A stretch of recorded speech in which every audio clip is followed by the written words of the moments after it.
في سؤال تاني، العادات الصحية والعادات السليمة للتغذية في الرضع من عمر 6 شهور وفي الأطفال. طيب الرضع من 6 شهور احنا بنبدأ معاهم طبعا بشكل تدريجي، ان احنا بندخل لهم الأول خضار، بعد كده الفاكهة، بعد كده اللحوم بشكل تدريجي. الأفضل في أول 6 شهور لحد سنة ما بندخلش ولا ألبان ولا ندخل عسل. وبعض الحاجات اللي ممكن تقف في زوره زي مثلا العنب، زي الكاندز، زي بعض الحاجات اللي ممكن تقف في زوره بشكل مختصر.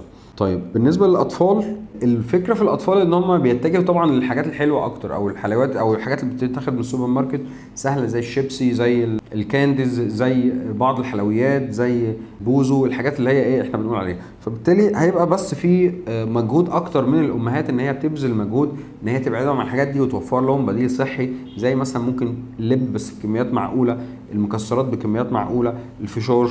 لو انا مثلا عايز ايس كريم، لا انا اعمل فاكهه واضربها في الخلاط واحطها في الفريزر فتبقى شبه الايس كريم.